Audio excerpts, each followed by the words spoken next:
시청자 여러분 안녕하십니까? 뉴스앤 이슈 시작합니다. 먼저 오늘의 주요 뉴스부터 보시겠습니다. 경찰이 모두 5명이 숨진 제2경인고속도로 방음터널 화재와 관련해 사고 차량 운전기사를 입건하고 원인 규명을 위한 합동 현장 감식에 들어갔습니다. 정부는 전국의 방음터널 55곳에 대해 전수조사에 나서고 화재에 취약한 비슷한 재질을 사용한 공사를 전면 중단하기로 했습니다. 중국발 코로나19 확산을 차단하기 위해 단기 비자 발급이 제한되고 입국 전후에 코로나 검사가 의무화됩니다. 중국에서 입국하는 모든 입국자들에 대해 내년 2월 말까지 입국 전후 1일 이내 코로나19 검사가 시행됩니다.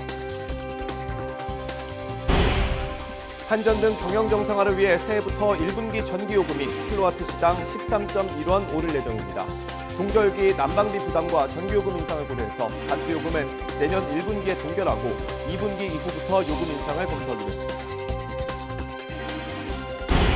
올해 연간 소비자 물가 상승률은 5%를 넘어서 IMF 외환 위기 이후 24년 만에 가장 높은 물가 수준으로 나타났습니다.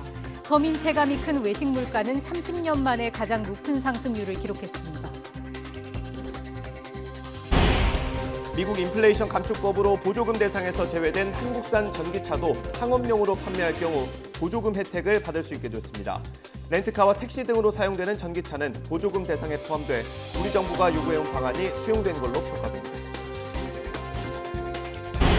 축구 황제 펠레가 암 투병 끝에 향년 82세로 별세했습니다. 브라질의 3차례 월드컵 우승을 이끌며 축구 역사상 가장 위대한 선수로 꼽히는 펠레는 영원히 사랑하라는 메시지를 팬들에게 남겼습니다. 윤석열 대통령의 신년 특별 사면으로 사면 복권된 이명박 전 대통령이 잠시 뒤 병원에서 퇴원합니다. 이 전 대통령은 서울 논현동 자택에 도착해 직접 대국민 입장을 밝힐 것으로 보입니다.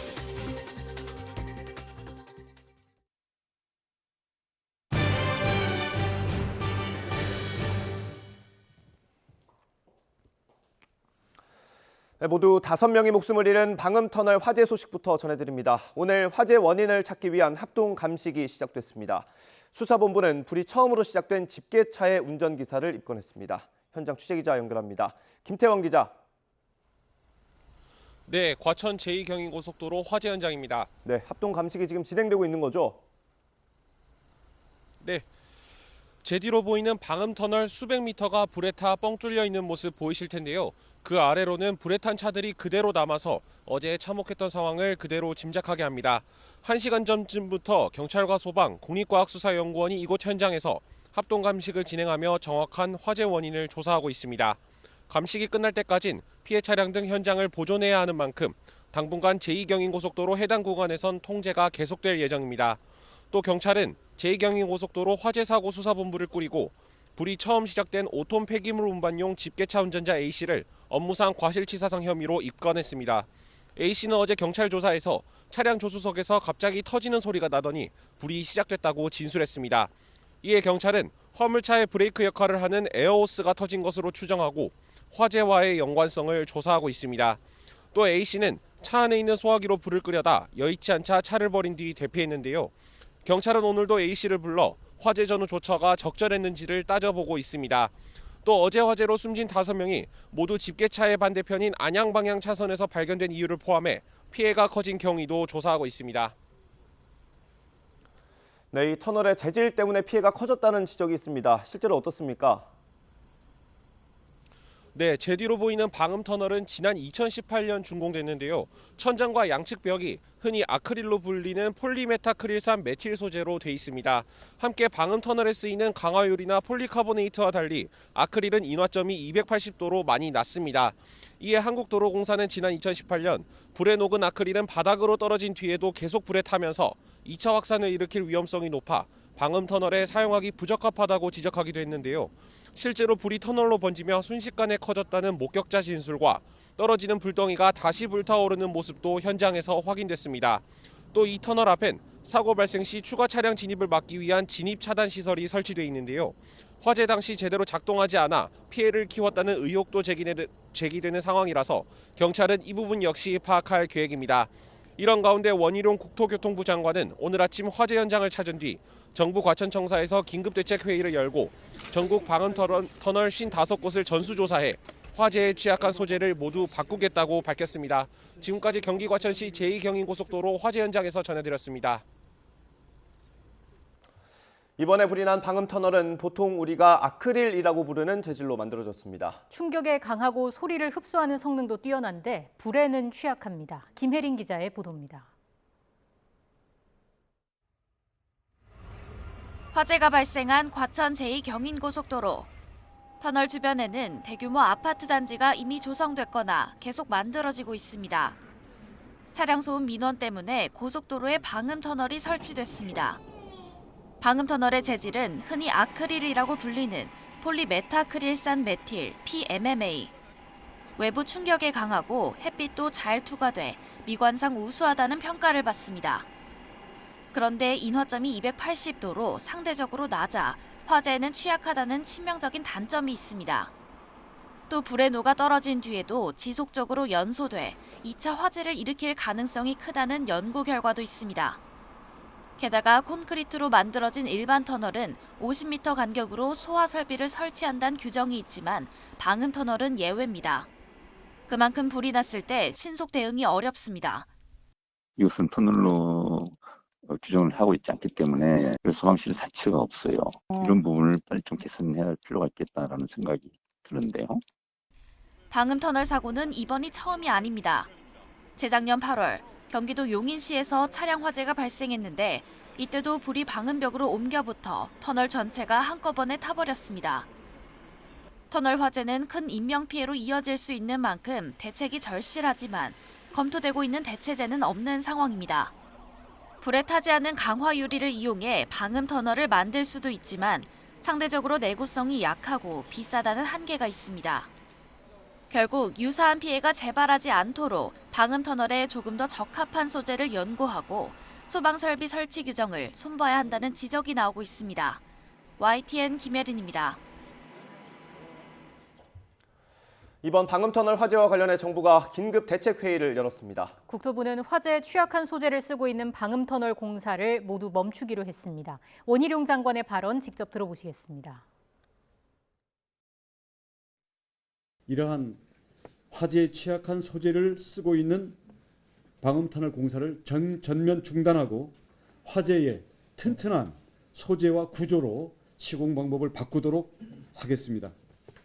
기존에 이미 만들어져 있는 방음터널들에 대해서는 전면 교체하거나 아니면 기술적으로 이게 불가능한 경우에는 부분적으로 내화성 도료 또는 보드 아니면 상부 개폐 등 화재에 대해서 대피 시간과 구조 시간을 충분히 확보할 수 있는 그러한 안전 조치들을 대폭 보강하도록 하겠습니다.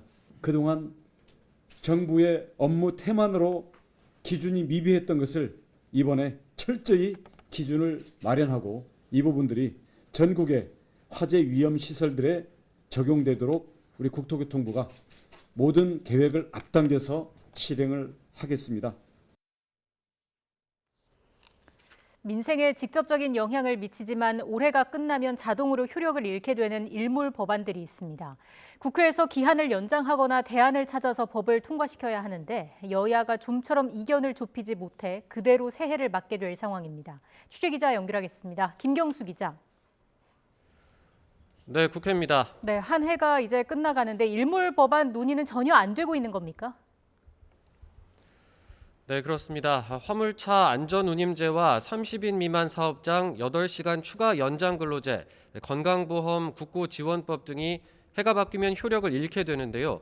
여야는 오늘도 별다른 논의 없이 그대로 일몰 단계를 밟고 있는데 대신 1월에 다시 임시국회를 열어 논의하는 방안이 거론되고 있습니다. 하지만 국민의힘은 임시국회가 검찰 수사를 받고 있는 민주당 이재명 대표 방탄용이 아니냐며 부정적입니다. 민주당이 1월 임시국회를 하려는 듯한 발언을 하고 있습니다. 이어서 바로 임시국회를 하겠다는 것은 그야말로 자당 소속 의원들의 방탄을 위한 방탄국회가 될 수밖에 없다는 점을 어제 서울시와 용산구 등을 대상으로 한 이태원 참사 국정조사 2차 기관 보고는 막바지에 파행을 빚었습니다. 기본소득당 용해인 의원 측이 국민의힘 의원들을 무단으로 촬영했다는 논란이 빌미가 됐는데 국민의힘은 용 의원이 국정조사위원회에서 물러나야 한다고 주장하고 있습니다. 국정조사는 이제 다음 주 2차례 청문회를 앞두고 있는데 3차 청문회 일정과 기간 연장 문제 등을 두고 여야가 충돌할 가능성이 큽니다. 이런 가운데 민주당은 국민의힘이 고의로 국정조사를 지연시키고 있다며 기간 연장이 불가피하다는 뜻을 공식적으로 밝혔습니다. 국정조사 기간 연장을 국민의힘에 공식 요구합니다. 여당의 거듭된 방해로 사전 합의된 청문회 일정이 허비된 것도 모자라 핵심 기관들은 진실 은폐에 여념이 없습니다. 네, 내년 초에 국정조사가 예정대로 진행될지도 지켜봐야 할 것 같고요. 연말연시 정치권에 어떤 일정이 예정돼 있는지도 자세히 정리해 주시죠. 네, 먼저 국민의힘 정진석 비상대책위원장은 오늘 브라질로 출국합니다. 브라질 룰라 대통령 취임 축하 특사단으로 가는 건데요. 특사단은 윤석열 대통령의 친서를 전달하고 부산 엑스포 유치 활동도 할 예정입니다. 주호영 원내대표 등 국민의힘 원내 지도부는 경기도 연천군의 군부대를 찾았습니다. 최전방을 지키는 장병들과 오찬을 함께하며 격려하기 위한 방문입니다. 연일 검찰 규탄 목소리를 높여가고 있는 민주당 이재명 대표는 새해 초 일정이 눈길을 끕니다. 이 대표는 새해 첫날 국립서울현충원에서 김대중 전 대통령 묘역에 참배한 뒤 경남으로 이동해 김해 봉하마을 노무현 전 대통령 묘역도 찾습니다. 1월 2일에는 부산에서 새해 첫 현장 최고위원회의를 연 뒤 경남 양산 평산마을에서 문재인 전 대통령을 예방합니다. 1월 10일과 12일 사이로 예상되는 검찰 출석을 앞두고 당내 통합을 강화하려는 행보로 풀이됩니다. 지금까지 국회에서 전해드렸습니다. 이재명 대표, 다음 달 성남FC 사건 소환 조사에 응하겠다는 뜻을 밝혔죠. 해가 바뀌면 이 대표에 대한 검찰과 경찰 수사가 더 속도를 낼 것으로 보입니다. 본인이 연루된 수사와 재판만 최소 5건입니다. 나혜희 기자의 보도입니다. 대선이 끝나고 대장동 수사가 정중동에 들어간 사이 이재명 대표를 가장 먼저 찌른 건 선거법 위반 사건이었습니다. 검찰은 이 대표가 소환에 불응하자 서면 답변만 받고 재판에 넘겼습니다. 대통령에 당선되기 위해 수사받다 숨진 대장동 실무자를 몰랐다고 허위 사실을 공표했다는 혐의입니다. 새해 재판 준비 절차가 끝나면 이 대표도 법정에 서야 하는데 여당에선 벌써 선거비 반환 얘기가 나왔습니다. 만약에 유죄가 될 때는 언론에서는 434억 원에 대해서 어떻게 받느냐? 제가 발의한 법안에 따르면 선관위에서 정당 보조금을 줄 때 그만큼 차감해서 줘도 된다 이런. 이원석 검찰총장이 취임한 뒤론 대장동 개발비리 수사가 본격화했습니다. 전면 재수사에 나선 검찰은 위례 신도시 개발 때도 특혜가 있었고 이 대표가 승인했다고 군부를 떼더니 김용, 정진상 두 최측근을 잇따라 구속 기소했습니다. 뒤늦게 폭로에 나선 대장동 일당과 유착해 대선 경선 자금을 챙기거나 천화동인 1호 지분을 약속받고 특혜를 줬다는 게 검찰의 판단입니다. 이들의 공소장에 이 대표 이름을 100번 넘게 적은 검찰은 이제 이 대표가 어디까지 알고 있었는지 파헤치고 있습니다. 이런 식으로 계속 계좌를 털다 보면 계좌 다 달아 없어질 것 같습니다. 침묵을 지키던 김만배 씨의 자해로 변수도 생겼지만 빈틈은 성남FC 후원금 의혹 사건이 메우고 있습니다. 성남시장 시절 기업의 현안을 들어주는 대가로 축구단에 후원금을 내게 했다는 혐의인데 검찰은 이 대표에게 제3자 뇌물죄를 물어야 한다고 보고 있습니다. 국정농단 사건 당시 대기업의 청탁을 받고 K스포츠재단 같은 기관에 출연금을 내게 한 박근혜 전 대통령에게 적용됐던 죄입니다. 이 밖에도 속도는 더디지만 과거 이 대표의 변호사비를 대신 내준 의혹을 받는 쌍방울 그룹을 향한 수사도 전방위로 번지고 있습니다. 경찰은 성남시 백현동 개발비리 의혹으로 최근 유동규 전 본부장을 불러 조사하는 등 수사에 기지개를 켜고 있습니다. 제 주변에 벌어지고 있는 온갖 걸 다 압수수색하고 있습니다. 아직은 견딜만 합니다. 그러나 뭐 힘든 건 사실이죠. 이 대표에게 새해는 더 험난할 것으로 보입니다. YTN 나힌입니다. 올해 연간 소비자 물가 상승률이 5.1%로 나타났습니다. IMF 위기 이후 24년 만에 가장 높은 수준입니다. 특히 서민 체감이 큰 외식 물가는 30년 만에 최고를 기록했습니다. 취재기자 연결합니다. 이형원 기자. 네, 경제부입니다. 네, 연간 물가 상승률 결국 5%를 넘었다고요? 네, 통계청은 올해 연간 소비자 물가가 지난해보다 5.1% 상승했다고 발표했습니다. 연간 물가가 5%대를 넘은 건 지난 1998년 IMF 외환위기 이후 24년 만에 처음입니다. 2008년 글로벌 금융위기 때는 물가 상승률이 4.7%였습니다. 지난해 소비자 물가 상승률이 2.5%를 기록한 것과 비교하면 1년 만에 물가가 2배 넘게 오른 겁니다. 앞서 지난 2019년과 2020년은 2년 연속 0%대에 머물렀습니다. 올해 소비자 물가는 지난 5월 5.4%를 기록한 뒤 8개월째 5%대의 고공행진을 이어가고 있습니다. 지난 7월엔 6.3%로 6%대를 넘으며 정점을 찍은 뒤 급등세는 다소 주춤해졌지만 여전히 높은 물가 흐름을 보이고 있습니다.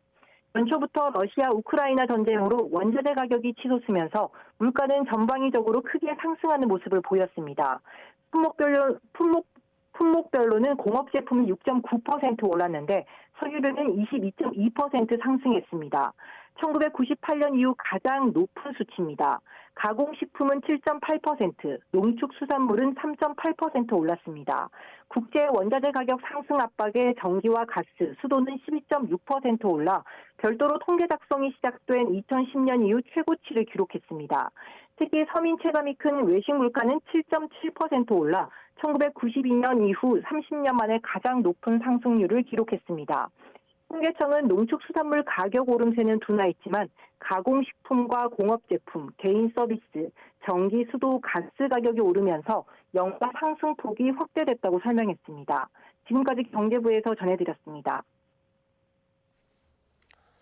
서울 아파트 매수 심리가 1년 넘도록 기준선인 100 이하에 머물면서 거래 한파에 시달리고 있습니다. 한국부동산원 자료를 보면 이번 주 서울 아파트 매매 수급 지수는 63.1을 기록해서 지난주 64보다 하락했습니다. 지난 2012년 7월 첫 주 58.3을 기록한 이후 가장 낮은 수준입니다. 매매 수급 지수는 100을 기준으로 이보다 낮을수록 집을 사려는 사람보다 팔려는 사람이 많다는 걸 의미합니다.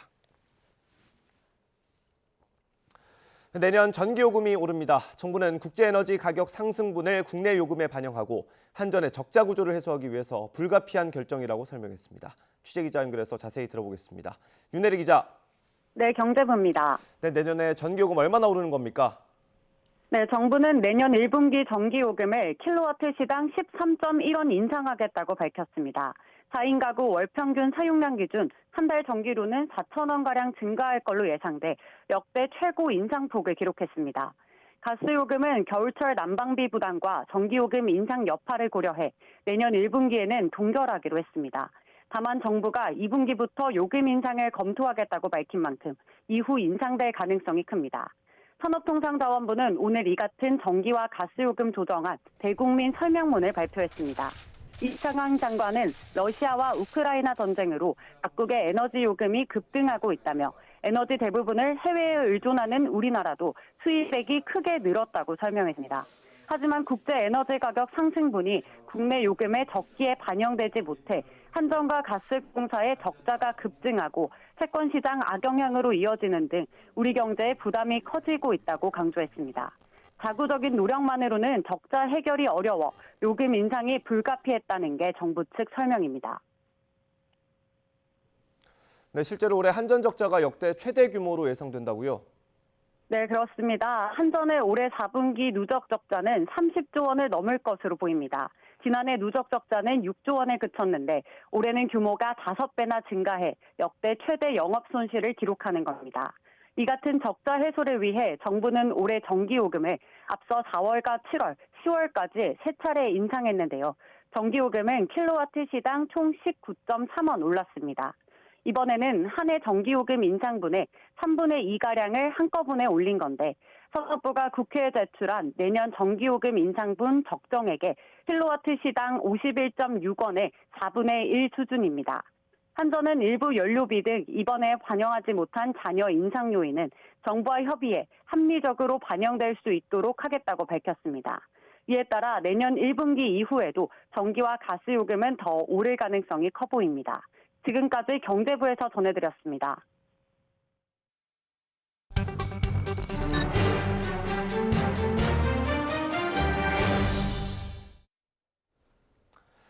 소음을 막겠다고 설치한 고속도로 방음터널에서 불이 나면서 5명이 숨지고 수십 명이 다쳤습니다. 플라스틱과 비슷한 재질이 피해를 키운 원인으로 지목됩니다. 원인과 대책 짚어보겠습니다. 한국열린사이버대 소방방재안전학과 하문구 교수 나오셨습니다. 어서 오십시오. 네, 일단 말씀드린 것처럼 이 터널의 소재가 피해를 키웠다는 분석이 많습니다. 이게 플라스틱이랑 비슷한 거라고 생각하면 됩니까? 네, 그렇습니다. 플라스틱 중에 이제 아크릴에 비슷한 그런 소재라고 말씀드릴 수가 있겠고요. 보통 이제 폴리카보네이트, 지금 사고가 난 현장은 이제 폴리카보네이트는 아니고 폴리메타크릴산 메틸이라고 하는 이런 소재인데요. 그러니까 쉽게 앞서 말씀드린 것처럼 아크릴판이라고 이렇게 이해를 해주시면 좋을 것 같고요. 이런 아크릴 소재의 플라스틱 같은 경우 이제 굉장히 연소 확대가 급격하게 이루어지기 때문에 굉장히 피해를 키웠다라고 보여집니다. 그럼 애초에 이런 재질이 터널처럼 이렇게 막혀 있는 공간에는 부적합한 게 아닌가라는 생각이 드는데요. 그렇죠. 만약에 일반적인 우리가 이제 산을 뚫어서 이제 터널로 이제 보통 이용을 하지 않습니까? 이제 그랬을 때는 그 안에 여러 가지 내외장재에 대한 규제를 하고 있습니다. 당연히 지금 사용되는 이런 열 가소성 플라스틱은 사용을 할 수가 없게 되겠죠. 이 재질이 혹시 다른데 좀 많이 사용되는 곳이 따로 있습니까? 지금 이런 외장재로는 거의, 그러니까 사람이 거주하는 공간에서는 거의 사용이 불가능한 소재고요. 그래서 안 되겠죠. 네네. 그런데 이제 지금처럼 어떻게 보면 이런 방음 터널의 주 목적 자체가 사실 이제 소음을 막는 거거든요. 근데 소음을 막는 흡음 재료로서의 어떤 기능은 상당히 좋게 나타나고 있기 때문에 해당 제품들이 이제 이 방음 터널의 주 재료로서 사용이 되고 있는 실정입니다. 이게 법적으로는 어떤 재질을 써도 상관이 없는 겁니까? 규제를 해놓은 게 없습니까? 그렇습니다. 2012년에 사실 이런 방음 터널에 대한 국토부 예규도 그렇고요. 그래서 이런 화재 예방에 대한 부분이 들어가져는 있었는데요. 이게 2016년부터는 아예 빠져버렸습니다. 그러니까 어떤 재료로서 어떤 내화 규정이라든가 어떤 화재 예방적인 측면에서의 어떤 보통 이제 건축에서는 불연 재료, 난연 재료 이렇게 등급을 나눠서 이제 재료를 선택하도록 돼 있는데요. 지금 이 경우에는 완전히 빠져 있는 상황이겠죠. 상황이 된 거죠. 이게 사망자들이 모두 차량 안에서 발견됐다고 하더라고요. 이거 사망 원인을 조사를 해봐야겠지만 유독가스도 많이 나오는 재질 아닙니까? 그걸 좀 원인으로 볼 수 있을까요? 네, 그렇습니다. 그냥 시청자분들이 생각하시면 내가 플라스틱을 하나 태웠을 때 굉장히 많은 어떤 고약한 연기들이 유독가스가 나오지 않습니까? 근데 이런 부분들이 전체 하우징된 부분의 주 재료로 사용이 됐기 때문에 거기서 이제 엄청난 열량과 함께 많은 유독가스가 발생을 할 수밖에 없고요. 이제 그런 상황에서 특히 이제 결국 이제 이 플라스틱이 녹게 되면 이 녹은 게 이제 물처럼 그러니까 지금 많은 분들이 아마 사건 현장 화면을 보셨겠지만 그러니까 불비가 내리는 식으로 낙하를 하거든요. 그러니까 이게 종이를 태우면 종이는 타서 없어지지만 이거는 그렇지 않은 거죠? 그렇죠. 그러니까 종이 같은 경우에 이제 하중이 작으니까 그러니까 화재가 나면서 소실이 되지만 이 부분은 이제 굉장히 많은 열량을 가지고 있는 거죠. 그래서 종이보다는 상당히 더 오래 타는 그런 재료라고 볼 수 있겠고요. 한 예로 이제 보통 우리가 일반적으로 이제 목재에 비교를 하거든요. 목재 같은 경우에 발열량이 한 단위 면적당 한 150 메가줄 정도 되는데요. 이 해당 이런 아크릴 소재의 수지들은 300 메가줄 이상이 나오거든요. 2배가 되는 건가요? 그렇죠. 거의 2배 이상의 발열량이 높은 거죠. 굉장히 큰 가연성 소재다라고 이해를 하시면 될 것 같습니다. 이게 화재에 더 강한 자재를 쓰지 않는 이유는 뭔가요? 비용 문제나 이런 것들도 있습니까? 기본적으로 이제 말씀 주신 것처럼 이제 비용이 가장 큰 문제고요. 그리고 많은 시청자분들께서 저걸 이제 유리라고 처음에 생각을 하신 네. 분들이 많으실 거예요. 그래서 유리가 저렇게 급격하게 연소가 되나라는 착각을 하실 텐데 실제로 그러한 그 방음 터널을 유리로 했을 때는 굉장히 높은 건축비가 듭니다. 예. 그리고 이제 진동이라든가 이런 구조적인 부분의 강도를 올리는 것도 굉장히 어려운 부분이고요. 그래서 보통 이제 경량으로 어떤 철제로 하우징을 한 다음에 그 부분을 지금 말씀드린 그런 소재를 이용해 가지고 흡음을 시키는 이런 네. 구조가 이루어지고 있는 거죠. 네, 이게 터널 안에서 발생한 화재고요. 또 도로가 고가 도로라서 사실 소방차가 가서 불을 끄기가 쉽지 않았을 것 같아요. 어떻게 보셨어요?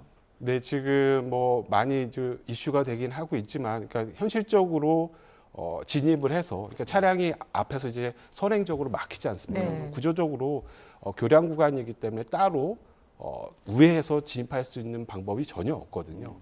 여기서 이제 간과되는 문제들은 조금 다른 측면이긴 하지만 이런 그 방음 터널이 많이 지금 생기고 있는 이유는 환경부 기준법 때문에 그래요. 이 소음을 이제 환경으로 인식을 한 거죠. 그래서 우리가 뭐 여러 가지 토양 오염이라든가 이런 것과 마찬가지로 65데시벨 이상의 소음이 발생을 하면 이거에 대한 이제 소음에 대한 지금 논의되고 있는 방음 터널이 의무적으로 설치돼야 되거든요. 이게 어떤 주민들의 항의나 이런 것 때문에 한 게 아니라 그 기준에 맞춰야 되기 때문에. 그렇죠. 지금 뭐 만약에 65데시벨이 이상이 된다라고 했을 때 주민들이 만약에 항의를 했을 때 이거를 설치 안 할 근거가 없는 거죠.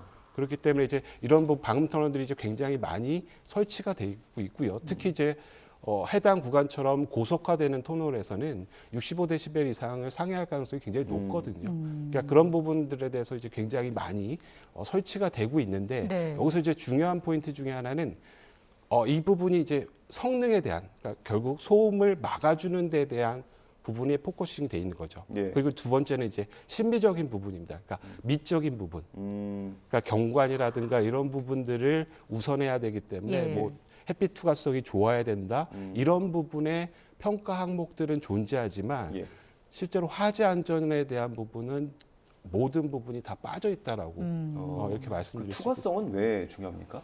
그런 부분 터널이라 그런가요? 그렇죠. 그러니까 사실 일반적인 터널 같은 경우에 조도 기준이라든가 이런 부분들이 다 그 기준에 들어가져 있거든요. 그래서 이런 투과성이라든가 이런 부분들이 굉장히 중요한 맥락으로 방음 터널에서는 작용을 하고 있습니다. 그렇군요. 이번에 40명이 넘는 사상자가 나왔습니다. 보통 그 고속도로 터널 달리다 보면 대피소를 흔히 볼 수 있는데 이번에는 그게 없었던 겁니까? 네, 그렇죠. 그러니까 지금 제가 모두에 말씀드린 것처럼 그 화재 안전이라는 측면에 대한 그 이벤트의 고려가 전혀 없는 거죠. 그리고 이제 구조적으로 교량 구간이기 때문에 그런 부분들을 또 선행해가지고 설치하는 부분들이 굉장히 어려운 구조적으로 그런 부분이고요. 그래서 그런 부분들이 빠져 있고요. 그러니까 보통 이제 터널 같은 경우에 화재가 발생을 하면 이런 부분이 감지가 돼서 후행 차량을 막아주거든요. 그러니까 뭐 플랜카드가 내려온다든가 진입하지 말라는 뭐 이런 종합적인 어떤 방제 대책들이 포함이 되도록 이렇게 규정이 돼 있는데 지금 해당 사고 구간 이 방음 터널 같은 경우는 아예 그런 패러다임 자체가 없는 상황인 거죠. 이게 보통 터널 같은 경우는 등급을 나눠서 어떤 방제 시설을 하도록 되어 있지 않습니까? 그럼 여기에는 그게 적용이 안 됐다면 조명등, 유도등, 대피로 이런 거 아무것도 없었을 수도 있겠네요. 실제로 아무것도 없고요. 그거를 그러니까 보통 어떤 우리가 시설을 하게 되면 여러 가지 뭐 구조적인 부분의 안전성을 따져보고 지금 논의되고 있는 화재 안전에 대한 측면도 따져보고 이런 것들을 체크를 하게 되는데요. 지금 해당 구간은 그런 체크를 받을 의무가 없는 거죠. 그러니까 예컨대 이런 뭐 그 플라스틱이 떨어지거나 구조적으로 전도되거나 이런 부분에 대한 기준만 맞춘다라고 하면 해당 재질이 뭐 굉장히 가연성이 높은 이런 것에 대한 부분은 필터링을 받을 이유가 없는 거죠. 일단 대책 마련에 대한 목소리가 나오고 있는데 터널 재질에 대한 규제도 앞으로 좀 필요하게 될까요? 어떻게 보십니까? 그렇습니다. 지금 뭐 이번 그 화재가 처음이 아니었거든요. 2020년 그렇죠. 2020년 8월 20일에도 또 비슷한 이런 화재가 발생을 했고요.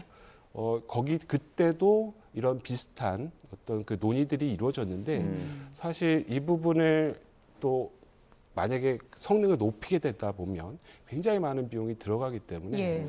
아마 아직까지도 그런 규정들이 제대로 안 지켜졌다라고 보여지고 있습니다. 네. 뭐 재질도 그렇고 이 구조 형태에 대한 고민도 좀 있을 수 있을 것 같은데 예를 들면 터널 대신 방음벽만 세운다거나 아니면 뭐 터널이 길어지지 않게 어느 구간에 좀 이격을 두게 한다거나 그런 것도 좀 필요하지 않을까 싶은데요. 그렇습니다. 그 지금 다양하게 대책을 수립을 할 수가 있습니다. 지금 말씀하신 것처럼 가장 좋은 것은 특히 이제 교량 구간이라든가 이렇게 진입하기 어려운 이런 구간에서는 지금 말씀하신 대로 내화 구조에 준하는 그런 이제 재료를 사용하는 것이 가장 좋겠죠. 네. 그런 부분들뿐만 아니라 지금 지적해 주신 것처럼 실제로 윗부분을 하우징을 하는 부분은 굉장히 많은 비용이 들거든요. 그리고 이제 아무래도 화재 같은 부분이 뭐 연기의 소산이라든가 전파되는 부분들도 굉장히 가혹하게 이루어지기 때문에 지금 말씀하신 대로 벽 정도로 이렇게 좀 완화하는 이런 부분들도 좀 선행이 될 필요성이 있다고 보여집니다. 그게 가장 현실적인 대책이라고 보시는 거군요. 그렇죠. 지금 뭐 여러 가지 그러니까 내화 구조를 맞추기 위해서는 뭐 도료를 바를 수도 있고요. 예. 안 그러면 이제 가장 좋은 거는 이제 이 콘크리트 재질. 이런 그거 이제 콘크리트가 우리가 일반적인 내화 구조거든요. 네. 뭐 이런 형태로 바꿀 수가 있는데 이제 그런 것들은 아무래도 여러 가지 경관이라든가 이런 것들이 중요한 포인트가 이미 우리 사회에 돼 있거든요. 그래서 그런 부분에 있어서는 아무래도 좀 여러 가지 조건에 따른 그리고 여러 가지 또 운행량 그리고 말씀하신 대로 터널 같은 경우는 이제 길이에 따르고 예. 운행량에 따라서 어떤 등급이 정해지거든요. 네. 그래서 그런 것들을 좀 종합적으로 판단을 해서 그러니까 다양하게 설계가 됐을 때 이런 화재 안전 측면이 고려가 되는 그러니까 천편일률적으로 뭐 이렇게 하라는 게 아니라 그 상황에 맞춰서 이 부분이 어렵다라고 하면 아까 말씀드린 대로 재료를 더 내화 구조라든가 이런 좋은 불에 강한 재료를 쓴다든가 예. 이런 것들을 좀 종합적으로 선택을 해서 이루어져야 된다라고 보여집니다. 네, 어제 사고가 있었고 뭐 언론 보도도 많이 보셨을 테고요. 정부 발표도 들으셨을 텐데 혹시 저희가 좀 놓치고 있는 부분이 있을까요? 뭐 제안하시고 싶은 게 있으면. 네, 우선 지금 그 말씀드린 것처럼 이런 사고가 있을 때만 전 국민이 어떤 관심을 또 갖고 결국은 이제 나중에 되면 경제적인 비용 문제에 매몰이 돼가지고 잘 이루어지지 않고 있거든요. 예. 계속해서는 이제 수면 네, 아래로 그렇습니다. 가라앉는. 네, 그렇습니다. 이게 어떻게 보면 경제적인 부분이 가장 큰 요인으로 작용을 하고 있기 때문에 근데 이런 부분들을 천편일률적으로 제도를 만드는 기준도 중요하겠지만 거기에 이제 한 가지로 크로스 체크할 수 있게 지금 말씀드린 것처럼 뭐 구조 안전성에 대한 평가는 들어가고 있는데 화재 안전성에 대한 평가가 배제가 돼 있다라고 네. 하면 그런 부분을 하나 제도적으로 넣어두면 거기서 이런 것들이 충분히 논의가 되고 필터링이 될 수 있거든요. 그래서 그런 것들 먼저 좀 시작을 해야 될 필요성이 있다고 보여집니다. 네, 알겠습니다. 터널형 방음시설의 안전성에 대해서 깊게 또 고민해 볼 필요가 있어 보입니다. 지금까지 한국열린사이버대 소방방재안전학과 함은구 교수와 이야기 나눴습니다. 고맙습니다. 감사합니다.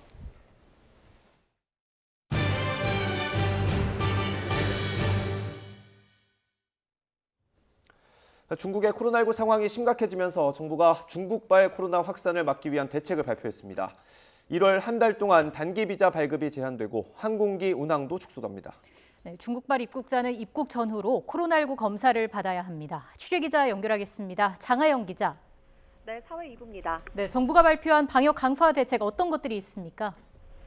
네, 먼저 1월 한 달 동안 중국인의 단기 비자 발급을 제한합니다. 외교나 공무, 필수적인 기업 운영 등에 대해서만 발급이 가능하도록 입장을 걸었습니다. 하늘길도 2월 말까지 제한합니다. 현재 중국발 운항 항공편은 코로나19 이전에 5% 수준에서 운행하고 있는데요. 여기에서 더 줄이고 추가로 증편하지 않기로 했습니다. 또 중국발 입국자를 관리하기 위해서 김해와 대구, 제주 도착 항공편은 잠정 중단하고 모든 항공기는 인천공항 도착으로 일원화 합니다. 다음 달 말까지 외교, 공무, 필수적 기업, 인도적 사유 등을 제외한 단기 비자 발급을 제한하겠습니다. 또한 중국발 항공편의 추가 증편을 잠정 중단하고 효율적인 입국자 검역 관리를 위해 중국발 항공기는 인천공항 도착으로 일어나겠습니다. 중국발 여행객은 입국 전후로 코로나19 검사를 받아야 합니다. 다음 달 5일부터 중국에서 들어오는 모든 승객은 탑승 전 48시간 안에 받은 PCR 음성 확인서나 24시간 안에 한 전문가 신속 항원 검사 결과를 제출해야 합니다. 또 다음 달 2일부터는 한국에 오는 즉시 하루 안에 PCR 검사를 받아야 하는데요. 단기 체류 외국인은 공항에서 본인 부담으로 검사를 받고 결과를 확인할 때까지 별도 공간에서 대기해야 합니다. 한국인이나 장기 체류 외국인도 하루 안에 보건소에서 검사하고 음성이 나올 때까지 자택에 머물러야 합니다. 입국 전과 후에 모두 코로나19 검사를 실시하는 강도 높은 방역 조치를 하는 이유에 대해 이 방역 당국은 중국과 지리적으로 인접해 있는 상황과 함께 변이주 모니터링을 위해 전수 전장유전 재분석까지 계획하고 있기 때문이라고 답변했습니다. 이와 함께 감기약 부족 우려에 대해서는 복지부와 식약처, 관세청이 합동으로 오늘 오후 이 감기약 사재기 단속 강화 방안을 발표하겠다고 밝혔습니다. 한편 오늘 0시 기준 코로나19 신규 환자는 65,207명으로 정체 상태고 이 위중증 환자도 13일 연속 500명대, 사망자도 68명으로 여전히 높은 수치를 기록하고 있습니다. 지금까지 사회 2부에서 YTN 장하영입니다. 중국의 관영 매체가 SNS 계정을 통해 자국 정부의 투명한 역학 정보 공개를 촉구했다가 삭제했습니다. 중국 공산당 기관지 인민일보 해외판의 뉴미디어 계정인 샤커다오는 감염률, 중증률 등 정부의 투명한 정보 공개가 중요하다는 글을 올렸습니다. 중국 방역당국이 신규 감염 통계를 발표하지 않기로 한 뒤 인터넷을 통해 각종 미확인 정보가 넘쳐나는 점을 꼬집은 건데 동시에 자국 역학 정보의 불투명성을 자인하는 꼴이 됐습니다. 역사상 가장 위대한 선수로 평가받은 축구 황제 펠레가 암 투병 끝에 세상을 떠났습니다. 펠레의 별세 소식에 전 세계 축구 팬들의 추모 물결이 이어지고 있습니다. 김선희 기자입니다. 축구의 전설 펠레가 암 투병 끝에 향년 82살로 하늘의 별이 됐습니다. 펠레는 지난해 9월 결장에 암 종양이 발견된 이후 제거 수술과 함께 화학 치료를 받아왔습니다. 심부전증과 전신부종, 코로나19까지 시달리며 항암 치료를 받았지만 끝내 일어나지 못했습니다. 펠레의 SNS에는 고인의 환한 웃음과 함께 영원히 사랑하라는 마지막 메시지가 올라왔습니다. 주요 외신들과 브라질 언론은 펠레의 별세로 세계 축구 팬들이 큰 슬픔에 빠졌다고 보도했습니다. Eu fico triste, mas eu também fico orgulhoso de ser brasileiro, de ser, sabe, do país do Pelé, cara que foi grande atleta e também fora dos campos. Sim, para o esporte é uma perda muito grande, né? Por tudo que ele representou para o futebol, para o Brasil e para o mundo, né? 펠레는 17살에 스웨덴 월드컵에 출전해 해트트릭을 기록하며 첫 승을 올리는 등 브라질을 3차례나 우승으로 이끌었습니다. 1971년 브라질 대표팀에서 은퇴한 뒤에는 북미 사커리그에서 선수로 활약했습니다. 국제올림픽위원회와 피파로부터 20세기 최고의 선수로 선정되기도 했습니다. 이번 카타르 월드컵에서 브라질 대표팀 선수들은 투병 중인 펠레에게 응원의 메시지를 보냈습니다. 펠레는 우승을 차지한 아르헨티나 리오넬 메시의 축하의 말도 전했지만 다시 일어나지는 못했습니다. Alô, Cristiano Ronaldo, poxa, é uma satisfação muito grande. 브라질을 넘어 전 세계 축구 팬들에게 축구의 아이콘으로 불렸던 펠레. 펠레의 SNS 계정에는 수십만 개의 추모 댓글이 이어지고 병원과 산토스 스타디움 주변에도 애도의 발길이 계속되고 있습니다. 브라질은 사흘간 애도 기간을 선포했습니다. YTN 김선희입니다. 2022년의 마지막 금요일, 그동안 기승을 부리던 한파가 누그러지고 있습니다. 오늘 오전 10시를 기해 한파 경보는 모두 해제됐고 지금은 한파주의보만 남아있는 상태인데요. 서울 아침 기온도 어제와 비교하면 4도가량이나 크게 올랐습니다. 낮 기온도 영상으로 오르겠지만 어제보다 낮은 데다 체감 추위는 여전히 영하권을 보이겠는데요. 한파는 물러나도 겨울 추위는 계속되겠습니다. 오늘 전국의 대체로 맑은 날씨가 이어지겠습니다. 다만 대기가 정체하고 있고요. 중국발 스모그가 유입되면서 현재 전국 곳곳에서 초미세먼지 농도가 나쁨 수준 보이고 있습니다. 호흡기 약하신 분들은 미세먼지용 마스크 착용하셔야겠습니다. 연말연시인 내일과 모레 추위도 잠시 쉬어갑니다. 전국에서 맑은 날씨를 보이면서 해넘이와 해돋이는 굉장히 선명하게 보실 수 있겠고요. 서울에서는 오후 5시 23분에 올해 마지막 해가 집니다. 2023년의 첫 해는 오전 7시 47분쯤 떠오를 전망입니다. 지금까지 날씨였습니다.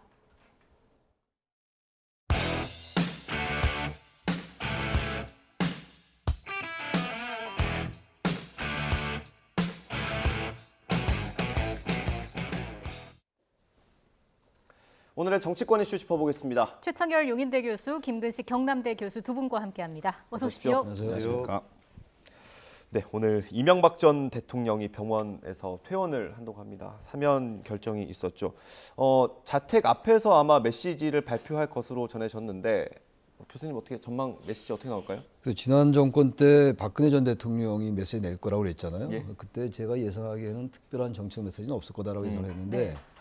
근데 별로 특별하게 정치적으로 해석될 만한 건 없었어요. 맞습니다. 이번의 경우는 저는 조금 정치적으로 해석될 수 있는 걸 내놓을 것 같아요. 제 느낌에는. 그 이유가 약간 정치공학적인 이유일지 모르겠습니다만 지난 정권 때는 문재인 정권 때였고 박근혜 전 대통령이 사면될 때 지금 이제 윤석열 정부라는 그런 차이가 하나 있을 수가 있고 또 하나가 이제 현재 정권의 친이계 인사들이 많이 포진되는 게 사실이잖아요. 아마 그런 점도 영향을 미칠 것 같고 그래서 아마 대통합 이런 것들을 강조하면서 뭔가 좀 이제 현재 정권과 뭐 친화적인 그런 발언을 내놓지 않을까라는 생각이 드는데 저는 그런 얘기 해도 좋은데 제 바람은 아무튼간 횡령이나 뇌물죄로 이제 구속됐다가 지금 이제 사면 복권이 된 거잖아요. 네. 뭐 통합이나 화해 차원에서 그렇다면은 전직 대통령으로서 국민들에게 사과를 구하고 화해 메시지를 내준 윤 대통령에 감사하면서 뭔가 정치적으로 자신의 반성을 하는 게 전 맞는 것 같아요. 그런 다음에 나름의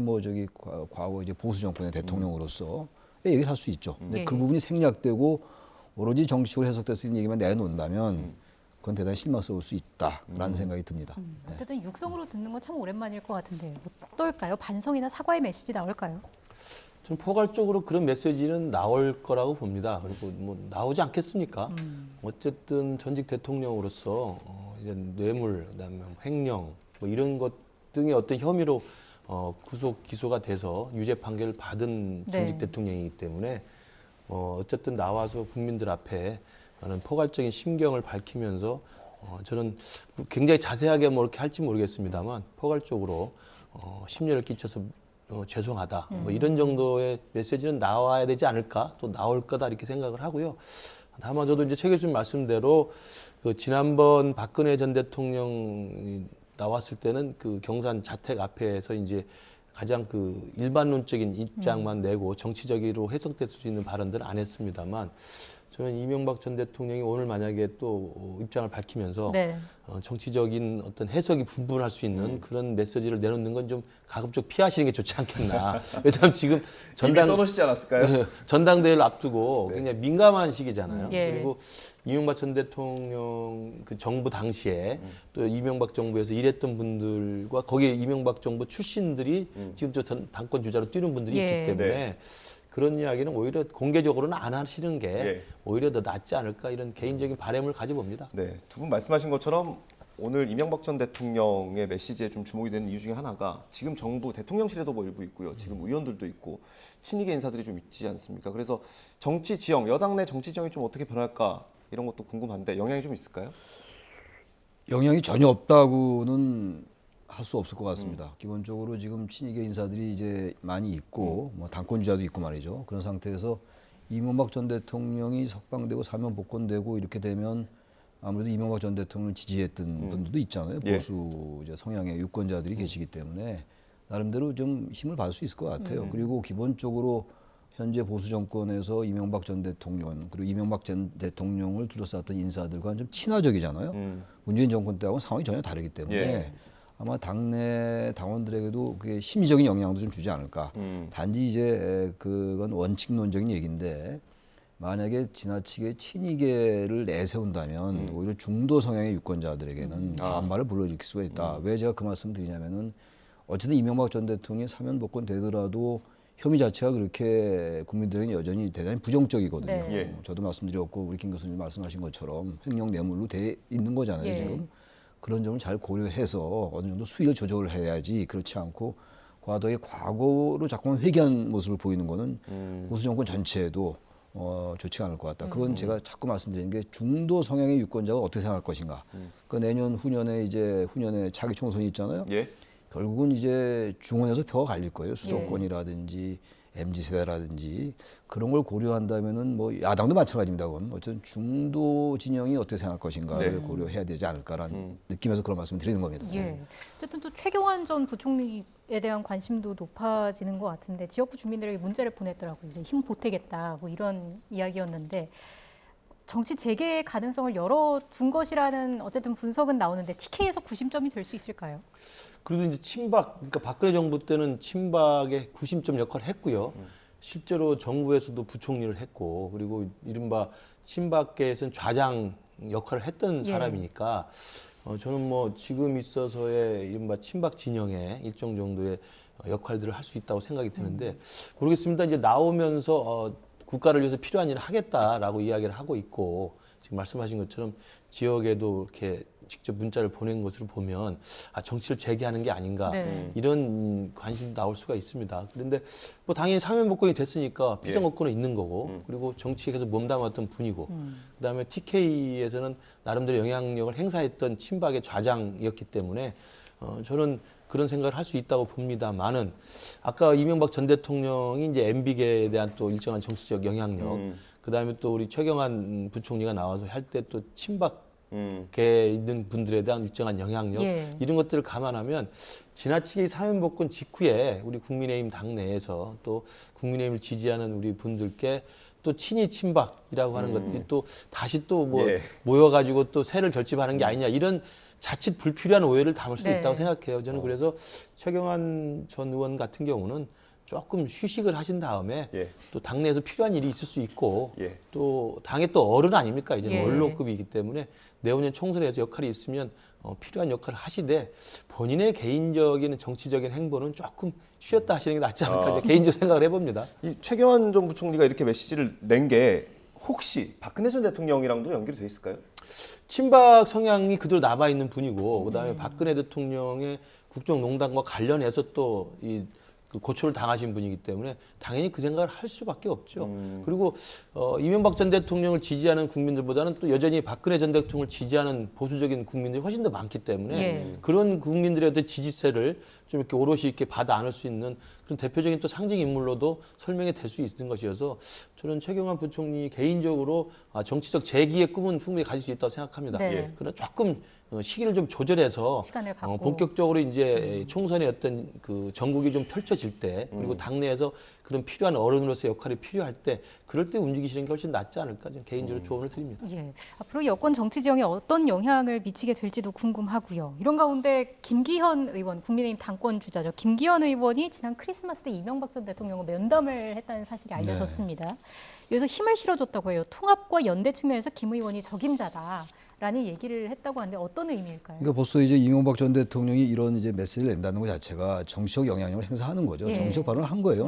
말하자면은 지금 당권 주자들은 대단히 예민한 상황인데 지금 전직 대통령이 어쨌든 보수의 뭐 구심점이 될지 안 될지 모르겠습니다만 어떤 보수 정권의 대통령이었던 분이 이 얘기를 했다라는 거는 김기현 의원으로서는 상당한 뭐 이제 도움이 되겠습니다만 그래서 이런 식으로 사면복권 되자마자 특정 정당의 보수 정당의 그 상당한 그 영향을 행사하려 하는 것 이건 지금까지 말씀 나눈 맥락에서 볼 때 그렇게 바람직해 보이진 않아요. 일단은 좀 아무리 전직 대통령이라 하더라도 형기가 지금 15년이나 면제가 됐고 벌금도 82억이 면제가 됐잖아요. 그러면 거기에 대해서 국민들에게 죄송하고 감사하면서 그러면서 좀 자숙하는 게 나은데 상당히 이건 이제 직접적인 메시지거든요. 힘을 실어주는 거란 말이에요. 이거는 원론적인 얘기가 아니란 말이죠. 특정 인에게 힘을 실어주는 거라서 이런 부분들은 저는 글쎄 당장은 뭐 특정 인에게는 유리할지 모르겠으나 국민의힘이라는 그 커다란 보수 정당 입장에서 볼 때 또 다시 제가 중도를 말씀드린다만 어떻게 비칠까를 고려할 필요가 있다라고 생각합니다. 뭐 이명박 전 대통령이 잠시 뒤면 아마 병원에서 나와서 이제 사저로 가게 될 텐데 그 메시지를 발표할 때 누가 같이 현장에 있을지 그것도 좀 관전 포인트인 것 같습니다. 당연히 이제 그 이명박 정부 당시에 청와대에서 일했던 분들 그리고 이른바 이제 친이계 친박계로 구분되는 건 뭐냐면 언제가 가장 확실했냐면은 2007년 대선 경선 때예요. 2007년 한나라당 대선 경선 때 이명박 후보하고 박근혜 후보가 세게 붙었지 않습니까? 네. 그때 이명박 후보가 이제 이겼는데 그때 이명박 후보 경선을 지지한 분들 그래서 이제 대통령이 당선이 되고 청와대에 가서 일하신 분들이나 내각에서 일하신 분들 이런 분들이 당연히 이제 이른바 친이계로 되는 것이고 그런 분들 중에 핵심적인 분들이 당연히 오늘 그 자리에 나오지 않겠습니까? 예전에 이명박 전 대통령이 그 형집행정조 나올 때도 마찬가지였고 그다음에 검찰에 처음 출두할 때도 마찬가지였고요. 그때 당시에 청와대와 내각에서 일했던 분들이 주위에 오늘도 포진하지 않을까. 특히나 이제 눈길을 끄는 건 이제 권선동 의원인데요. 권선동 의원은 사실은 정치 입문한 게 이명박 정부 당시에 청와대 비서관으로 발탁이 돼서 갔다가 거기에서 강릉에 보궐선거 지역구가 나오면서 강릉의 보궐선거로 당선이 되면서 정계에 진출을 해서 지금까지 온 겁니다. 그러니까 권성동 의원은 태생 자체가 친이계죠. 그러니까 아마 오늘 그 자리에 나타날 가능성이 높고 또 일부 기사를 보면 자택에 찾아가서 면담할 거라는 이야기도 나옵니다. 왜냐하면 아까 김기현 후보가 이명박 전 대통령을 만났다고 하니 당연히 권성동 의원은 본래 태생도 정치의 시작, 정치의 입문 자체가 이명박 정부, 이명박 대통령으로부터 한 거기 때문에 당연히 뭐 개인적인 인연 차원에서도 갈 거라고 생각이 듭니다.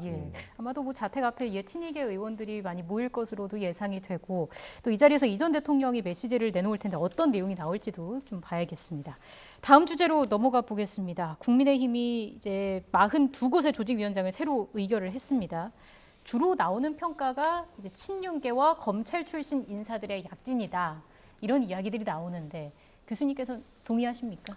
뭐 그런 느낌을 완전히 이제 배제하기는 어려울 것 같아요. 특히 허은하 의원 같은 경우가 좀 대표적인 경우라고 보도도 많이 되고 있고 아무래도 이제 대선 캠프에 윤석열 후보 대선 캠프에 있던 이제 김경진 전 의원 같은 경우가 이제 허은하 의원의 그 조직 동대문을 조직위원장이 되고 뭐 그런 경우가 몇 군데 있어요 지금. 그러다 보니까 이제 검찰 출신 그리고 친윤계 인사들 이 약진한 거 아니야 이런 평가가 있는데 그 평가가 전 뭐 전혀 틀렸다고 보지 않습니다. 그런 성향이 분명히 있는 것이고 문제는 이제 이게 당권 이제 경쟁을 하는데 윤심의 이제 향배가 지금 굉장히 변수가 되고 있잖아요. 당심 100%로 바꿨고 경선 룰을 바꿨고 결선 투표를 도입했고 말이죠. 지금 이명박 전 대통령 얘기 끝났습니다만 2심까지 얘기가 나온 상황, 윤심 2심까지 얘기가 나올 수 있는 상황이라서 이게 이제 이런 것과 연관돼서 아무래도 윤석열 대통령과 친윤 그룹과 이제 친화력이 있는 네트워크가 있는 인사들이 그리고 특히 이준석 전 대표와 가까웠던 인사들이 배제되는 거 아니냐 이런 해석은 충분히 가능하다고 봐요. 근데 이제 현재 이 부분 이 조직위원장도 이제 당협위원장이 되는 건데 당협위원장인데 나중에 공천은 또 별개의 문제거든요. 그래서 이게 이제 당내 이게 갈등 이게 어느 정도 당내에서 이런 것들을 완전히 배제하기는 어려울 거예요. 어느 정당이나 물론 거기에 대한 가치 판단은 별도로 하더라도 이런 당내 갈등이 너무 증폭돼서 당의 그냥 계파 간의 문제가 아니라 너무 특정 대통령에게 가깝냐 가깝지 않냐로 분류되는 것. 이 자체는 별로 바람직하지는 않은 거죠. 어떤 정책이나 지향 가지고 당내에서 계파가 이루어지고 이런 것들을 통해서 정책 경쟁이 이루어진다면 바람직한 건데 그렇지 않고 윤석열계냐 아니냐로 만약 간다면 지금 그런 쪽으로 가고 있는 게 사실이잖아요. 보도의 여러 가지 기조도 그렇고 일반 여론의 언론도 그렇고 그렇게만 간다는 건 제가 자꾸 총선 얘기하는데 일단 윤석열 정부는 차기 총선에서 이기지 않으면 그 이유가 대단히 어려워질 거라고요. 그러니까 지금은 어쩔 수 없다 하더라도 총선에서 이기기 위해서 모든 걸 좀 중도 진영 그리고 중원, 그 중간 성향의 유권자도 의식할 때 유리한 고지에 있지 않을까 하는 생각이 드는데 너무 과도하게 윤심으로 하는 거는 그건 윤석열 정부, 윤석열 대통령에게도 부담이 좀 될 수 있지 않을까라는 생각이 들기도 합니다. 이게 뭐 총선 때 공천을 받는다라는 보장이 돼 있는 건 아니죠. 근데 이 자리가 왜 중요한지 직접 하나 맡고 계시지 않습니까? 설명을 좀 해주십시오. 이제 당협위원장으로 가는 거예요. 그러니까 조직위원장으로 선임했다는 이야기는 조직위원장으로 임명을 받아서 그 지역에 가서 그 운영위원회를 꾸려가지고 거기서 의결을 거쳐서 당협위원장 선출이 되는 겁니다. 이제 100% 이제 당협위원장이 되는 건데요. 당협위원장이 되면 이제 그 지역구를 책임지고 맡아서 정치 활동을 하는 수장이기 때문에 당협위원회에 이제 핵심 위원장인 거죠. 그래서 공천에는 이제 유리한 고지를 점했다고 볼 수가 있지만 아까 우리 최 교수님 말씀하신 대로 대한민국 정치는 무지한 이 변동이 많은 정치잖아요. 그러니까 이른바 뭐 살아있는 생물이라고도 하기도 하고 그래서 지금 이번에 조강특위 결과로 해서 당협위원장을 받았다 하더라도 유리한 위치를 점하긴 했지만 내후년 총선이지 않습니까? 네. 그럼 내년 하반기부터 본격적인 총선 전국에 들어가고 내년 하반기 지나면 이제 당내에서 직접적인 공천관리위원회가 구성이 되고 공천을 신청을 받아서 이제 공천을 주게 됩니다. 그럼 그 과정에서는 아까 말씀하신 것처럼 이게 수도권 선거가 만만치 않다. 그리고 이 중도층의 이탈이 심각하다. 만약 이런 상황이면 전체 당 지도부나 대통령실에서 그러면 공천을 개혁적인 인물, 그다음에 중도적인 성향의 인물로 해야 될 필요성을 당연히 느낄 수밖에 없습니다. 그걸 알면서도 그냥 옥새 작전으로 그냥 우리 똘똘 강경 보수만 뭉쳐가지고 가자, 친윤계만 모여서 가자 이렇게 할 수는 없는 거거든요. 그러니까 정치는 생물이기 때문에 저는 한두 번의 정치적 변동의 그 변곡점이 있을 수 있다고 봅니다. 여론의 동향이라든지 지지율의 변동이라든지 또 예상치 못했던 정치적 사건들이 생기거든요. 그런 것들을 감안해 보면 확정 지을 수는 없으나 정치 변동의 유동성이 있기 때문에 그러나 일단 지금 당협위원장을 맡는 것은 그 지역에서는 공천을 받는 데 유리한 고지를 점하고 있다 말씀을 드리고요. 아까 화면에 나오고 지금 나오고 있습니다만 윤희석 대변인이 전주의 의원으로 교체된 건 아닙니다. 저건 잘못된 겁니다. 그러니까 윤희석 대변인은 예전에 저 자리에 강동갑에 자유한국당 시절에 황교안 대표 시절에 당협위원장을 맡았다가 2020년, 그러니까 2년 전이죠. 2020년 21대 총선에서 그 교체가 됩니다. 이미 그때 교체가 돼서 이수희 의원이 이수희 당협위원장이 와서 이수희 당협위원장으로 총선 공천을 받아서 했다가 이수희 당협위원장이 지금 이번에 강동구청장으로 가는 바람에 저 자리가 공석이 돼서 그 자리를 놓고 그 전주 의원과 윤희석 대변인이 경합을 벌인 적입니다. 이게 혹시 교체라는 표현이 이준석 전 대표 때 내정을 해놨다가 바뀐 아닙니다. 건가요? 그렇지도 않습니다. 그렇지도 이준석 대표 때 내정된 사람은 동대문의 허은하 의원하고 분당의 그 정미경 의원 둘밖에 없었습니다. 윤희석 부분은 저희가 수정을 해야 될 것 같아요. 수정해야 될 것 같습니다. 알겠습니다. 말씀, 감사합니다. 왜냐하면 같은 친윤계거든요. 알겠습니다. 저희가 여기서 녹취를 한 가지 좀 먼저 듣고 오겠습니다. 허은하 의원 이야기를 앞서서 해봤는데 허은하 의원 대신에 그 동대문 을에 김경진 전 의원을 임명한 걸 두고 허 의원의 반발이 상당합니다. 잠깐 듣고 오겠습니다. 고려대학교 얘기하시더라고요. 특정 대학 출신이 고려됐다고 하는데 그 대학 출신이 아닌 사람은 그럼 동대문에서 정치하지 말라는 소린지. 친이준석계라고 분류될 수 있을 정도로 대표 관계가 좋았던 분이었다. 이것도 역시 좀 이번에 심사에 결정을 미쳤다고 판단하십니까?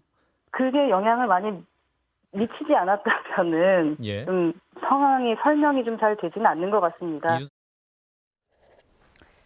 뭐 현직 의원이 당협위원장에서 지낸 건 드문 일 같기도 한데 앞서 말씀해 주신 내용의 뭐 연장선상이 될 것 같습니다. 선정 기준이 뭐였을까요?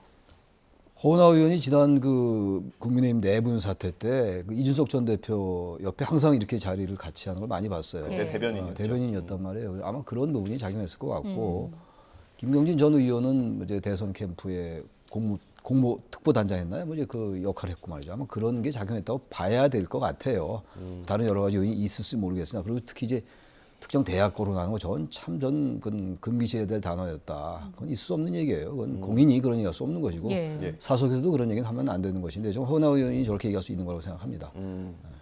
그 1년 조금 넘게 남은 그 기간 동안에 이제 뭐 정치는 생물이니까 언제든 바뀔 수 있다고 하셨는데 그 변수 중에 전당대회도 있다고 보세요? 당연하죠.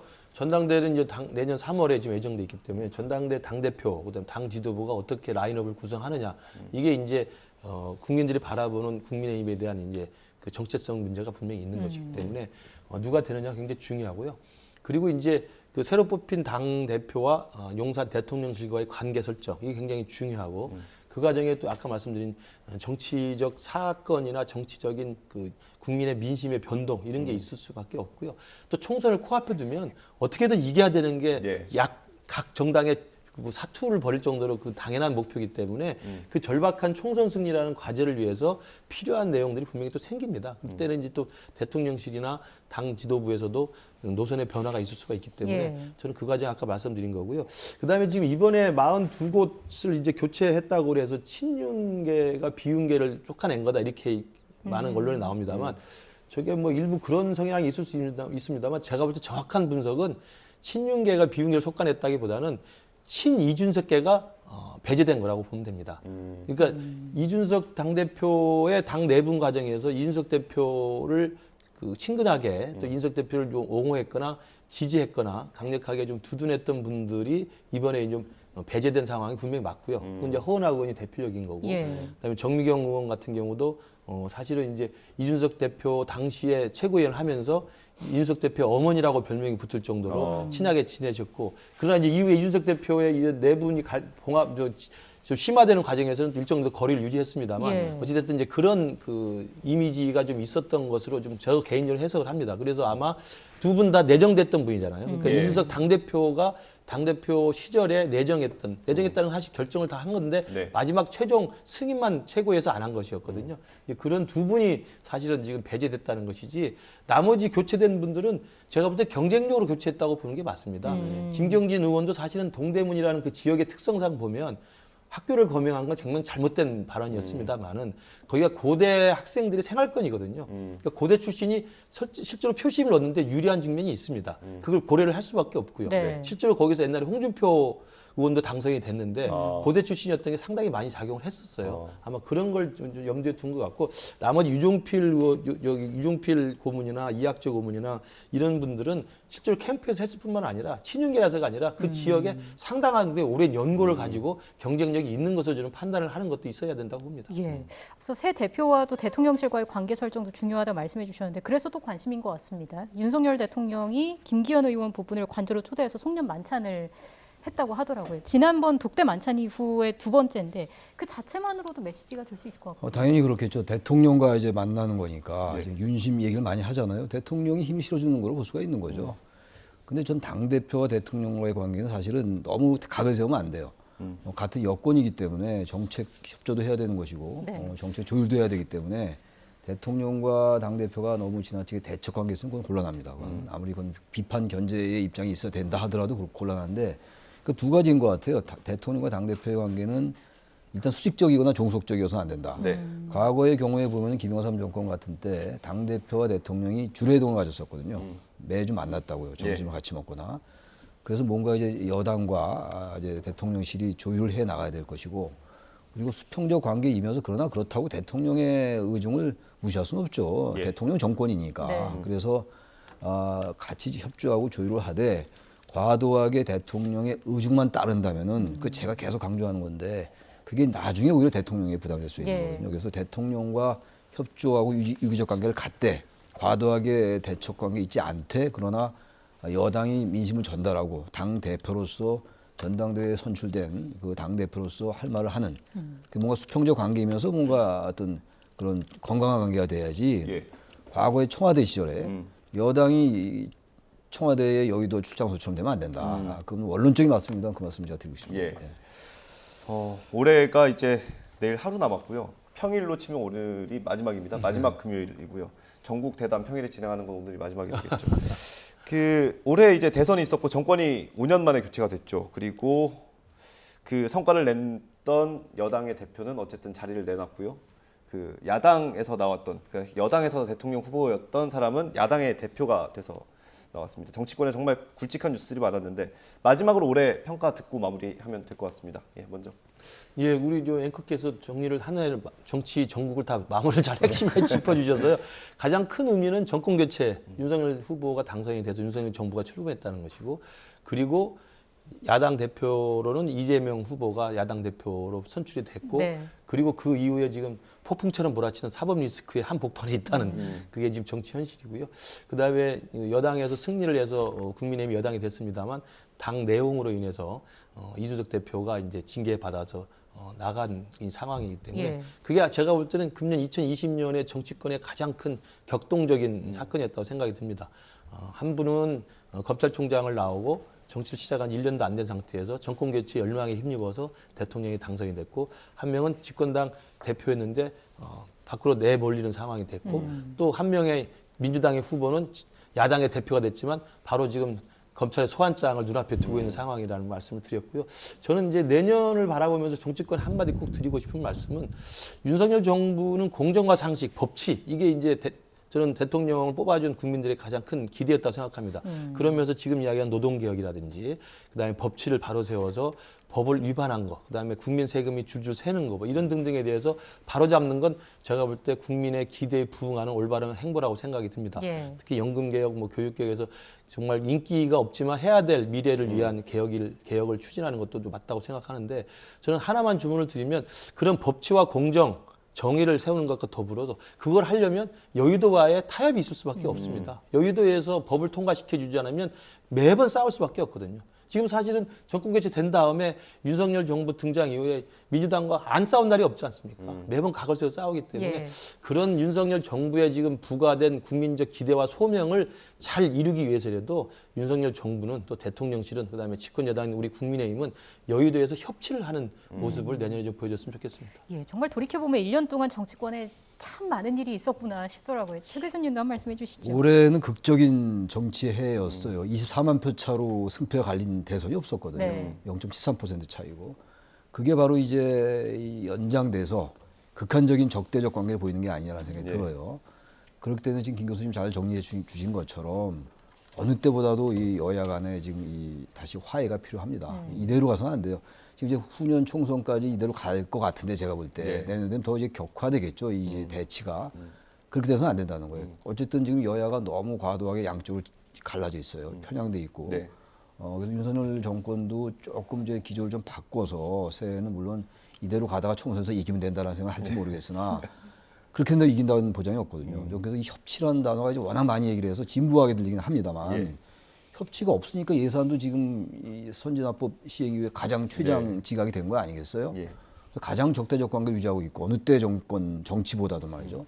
극적인 정치의 해였습니다만 새해에는 그야말로 토끼처럼 개미는 아닙니까? 토끼처럼 정말 좀 양순하면서도 할 거나 하고 말할 거나 하되 여당이 소수 정권이 소수 정당이라 하더라도 결국은 집권 세력이거든요.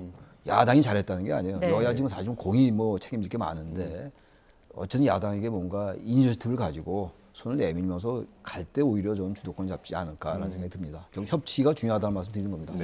내년에는 좀 협치를 볼 수 있기를 기대해 보겠습니다. 올해 평일 뉴스앤이슈에서의 마지막 전국대담 여기서 마무리하겠습니다. 최창열 용인대 교수, 김근식 경남대 교수였습니다. 고맙습니다. 감사합니다.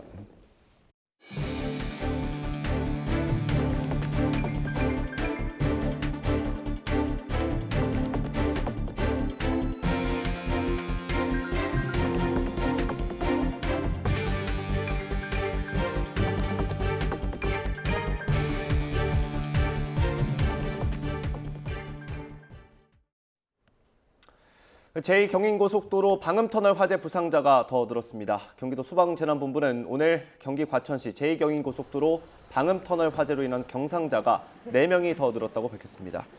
이로써 사망자 5명, 중상자 3명, 경상 38명으로 모두 46명이 숨지거나 다친 걸로 집계됐습니다. 5명의 사망자가 발생한 경기도 과천 제2경인고속도로 방음터널 화재와 관련해 국토교통부가 전국의 방음터널 55개를 전수조사하기로 했습니다. 또 화재에 취약한 소재를 쓰는 방음터널 공사는 전면 중단할 방침입니다. 원희룡 국토교통부 장관은 오늘 서울지방국토관리청에서 제2경인고속도로 화재 사고 관련 대책회의를 열고 이 같은 방침을 밝혔습니다. 한동훈 법무부 장관의 자택을 무단으로 침입한 혐의를 받는 시민언론 덧탐사 공동대표 2명이 구속을 피했습니다. 서울중앙지방법원은 공동 주거침입 혐의를 받는 덧탐사 강진구, 최영민 공동대표에 대해서 검찰이 청구한 구속영장을 기각했습니다. 재판부는 구속할 사유와 필요성이 충분히 소명되지 않았고 피의자들이 사실관계를 대체로 인정하고 있으며 피의자들이 도망할 우려를 단정하기 어렵다고 본 걸로 파악됐습니다. 겨울철의 공사 현장은 다른 계절보다 안전사고의 위험에 더 많이 노출돼 있습니다. 특히 콘크리트를 빨리 굳히기 위해 난방기기를 쓰다가 질식될 위험이 커 각별한 주의가 요구됩니다. 최명신 기자가 보도합니다. 지하 2층, 지상 25층 규모의 한 아파트 공사 현장입니다. 공정률 13%로 지하층 골조와 전기 설비 공사가 한창입니다. 영하 6도의 강추위 속에 근로자들이 콘크리트 타설을 앞두고 철근 작업에 여념이 없습니다. 바로 옆 타설이 완료된 곳은 콘크리트가 어는 것을 막기 위해 하얀 천으로 촘촘히 둘러쳤습니다. 천막 안쪽에선 열풍기가 뜨거운 바람을 내뿜으며 24시간 쉼없이 돌아갑니다. 가스 누출을 잡아내는 이동식 장비가 세트로 설치돼 있어 이상이 감지되면 중앙관제실을 통해 즉시 대피 신호를 보내게 됩니다. 산소 농도 측정기를 가지고 저희가 이제 그 내부에 산소 농도와 일산화탄소 등의 농도를 측정해가지고 일산화탄소 농도가 30ppm 기준치 이상을 초과되면 여기 스마트폰으로 실시간으로 수신이 됩니다. 겨울철 건설 현장에선 콘크리트가 얼지 않도록 총력전을 펼칩니다.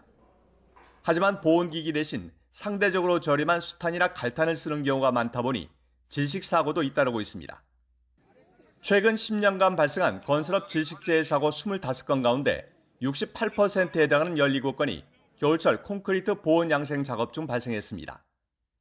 지난 10월 경기도 파주 공사 현장의 집단 질식 사고도 수탄으로 양생 작업을 하다 벌어졌습니다.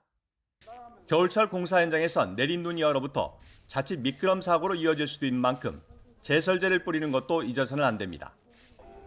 근로자가 체감온도 영하 10도의 극한 작업장에서 일하는 만큼 저체온증이나 동상 등 한랭 질환 예방도 필수적입니다. 겨울철에는 추위로 인해서 질식 사고라든가 콘크리트 붕괴 사고 그리고 화재 폭발 사고의 위험이 매우 높습니다. 재해가 자주 발생하는 데에 대해서는 불시 점검과 감독을 강화해 나가겠습니다. 고용노동부는 자기 규율 예방 체계에 맞춰 올해 사망 사고 없었던 건설업체는 내년 예방 감독 대상에서 제외하기로 했습니다. YTN 최명신입니다. 잇따른 기준금리 인상과 시장금리 상승 등의 영향으로 지난달 은행권의 신용대출 평균 금리가 10여 년 만에 최고 수준을 기록했습니다. 한국은행은 지난달 가계 신용대출 금리가 7.85%에 달했다고 밝혔습니다. 은행권의 가계 신용대출 금리는 지난 8월 이후 넉 달 연속 상승했는데 이번 달 상승폭이 0.63%포인트로 가장 컸습니다.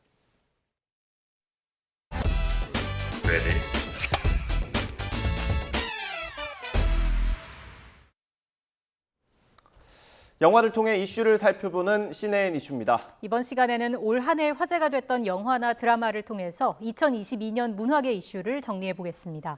영화평론가 강유정 강남대 교수 모셨습니다. 어서 오십시오. 네, 안녕하세요. 안녕하십니까.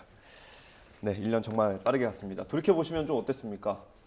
코로나가 이제 좀 끝나나 보다 해서 극장에 가기 시작했던 게 엊그제 같고요. 그리고 무엇보다 극장에서 음식을 먹게 돼서 팝콘도 먹고 음료도 먹고 그래서 드디어 올해 천만 영화도 나왔고 많은 분들이 데이트도 극장에서 하고 가족들이 함께 극장에 가기도 했던 그래도 일상의 즐거움을 조금 찾았던 영화를 통해 즐거움을 찾았던 한 해가 아닌가 싶습니다. 그렇습니다. 천만 영화도 나왔고요. 올 한 해 영화계 이슈를 키워드를 통해서 한번 정리를 지금부터 해보겠습니다. 키워드 첫 번째 키워드 함께 보실까요? 경쾌하거나 혹은 익숙하거나입니다. 말씀해 주신 것처럼 코로나19 유행한 이후에 첫 천만 영화가 올해 나왔고요.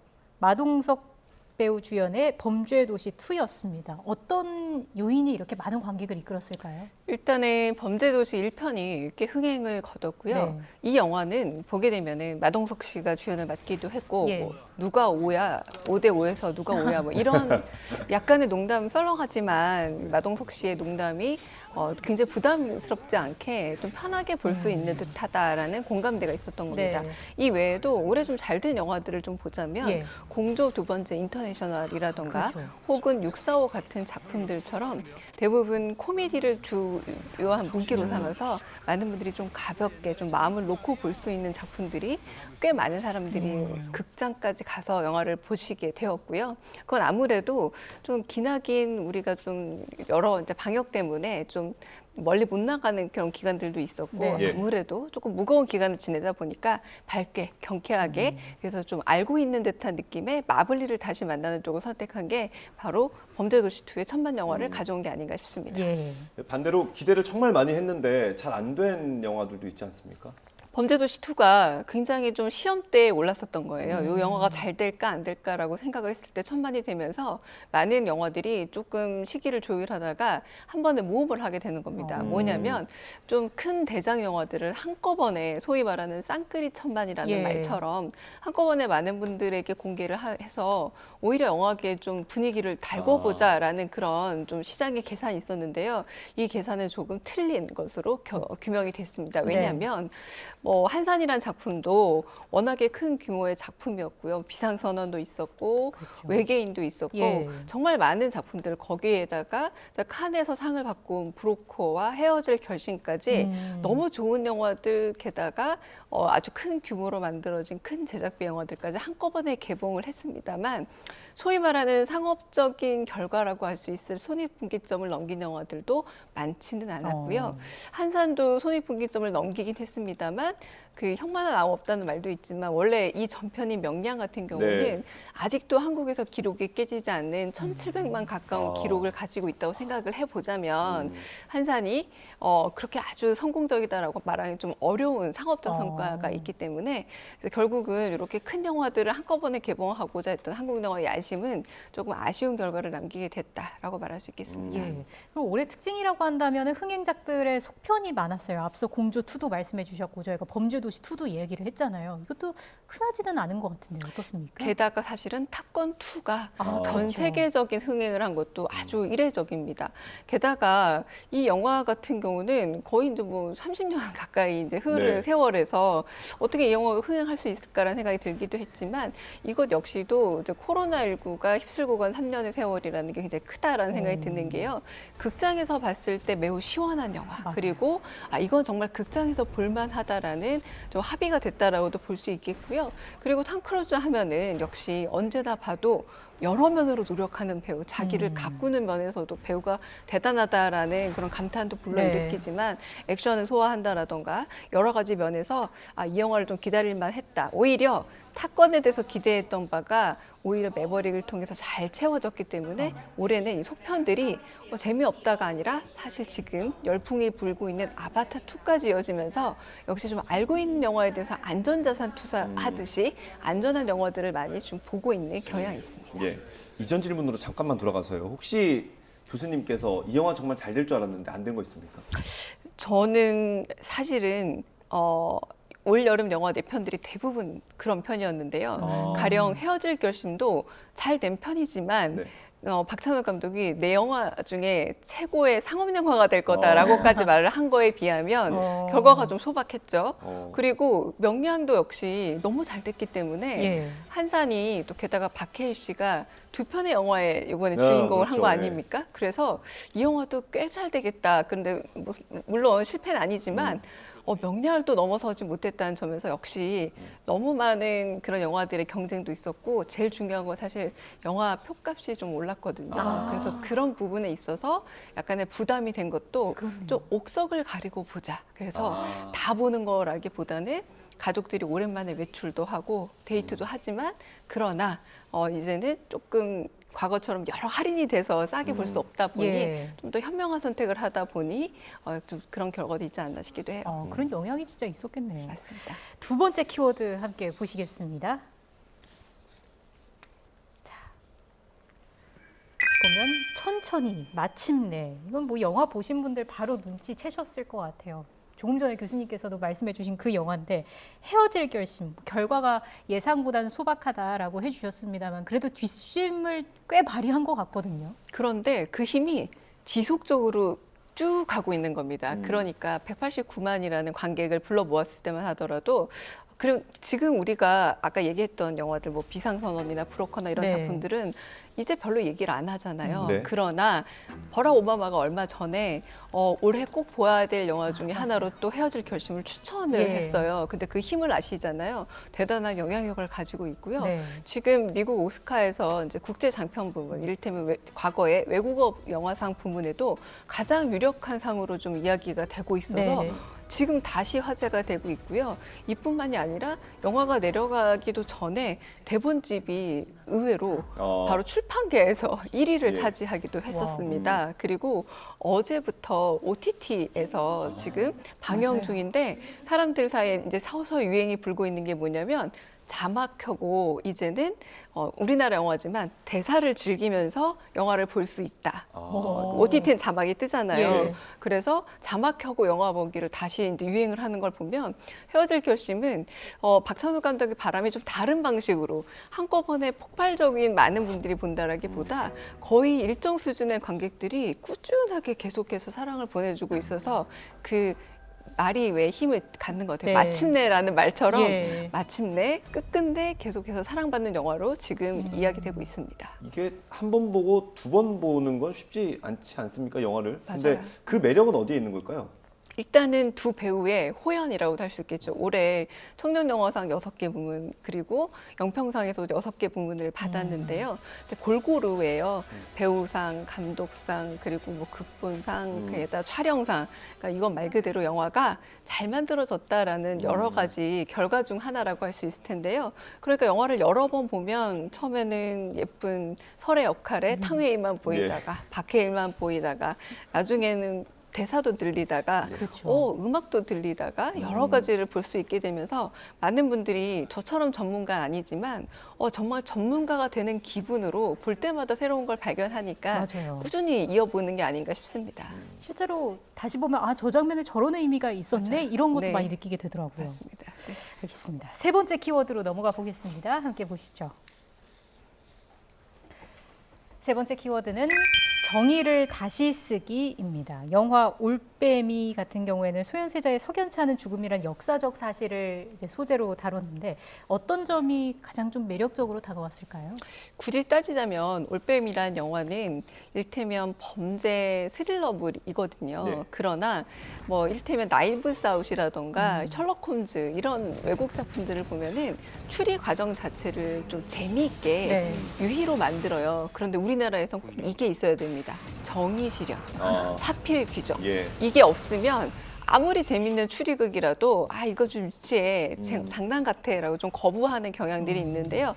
올빼미가 그런 면을 잘 구현하고 있습니다. 게다가 하룻밤 사이에 일어난 일이라는 제한된 시간 안에서 매우 속도감 있게 거의 1시간 단위로, 그러니까 왜 우리 뭐 자축인묘 할 때 3시간이 1시간 단위로 묶이잖아요. 그 시간 단위로 변해가는 상황의 변화 이런 것들을 유진열이라는 좀 아직은 낯선 주연 배우죠. 이 주연 배우가 파격적인 연기를 보여주고 또 유해진 씨도 왕으로서도 면을 보여주면서 많은 분들이 와 이거 생각보다 그렇게 기대하지 않았던 영화인데 많은 분들의 평가가 시간 가는지 몰랐고 무엇보다 아까 말씀드렸던 것처럼 비운의 왕세자였던 소현세자의 죽음의 비밀이라는 이 정의감이라는 것을 영화를 통해서 대신 좀 불태우는 것에 많은 관객들이 몰입하고 있는 듯합니다. 예.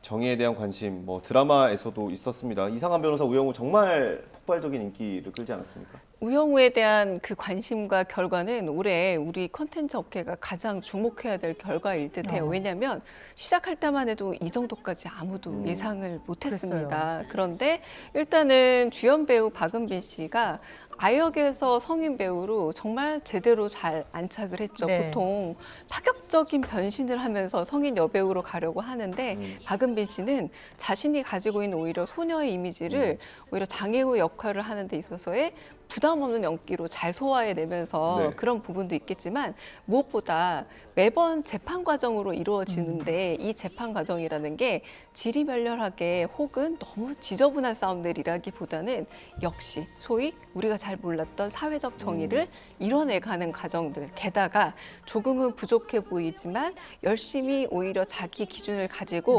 사적 감정이 없는 우영우가 정의를 실현해 나가는 모습에 많은 분들이 몰입도 하고 그래 저게 정의야 라고 같이 감탄한 게 아닌가 싶습니다. 거기다 또 기존의 장애우를 바라봤던 그 기존 인식을 바꾸는 계기가 됐던 드라마였다 이런 평들도 많더라고요.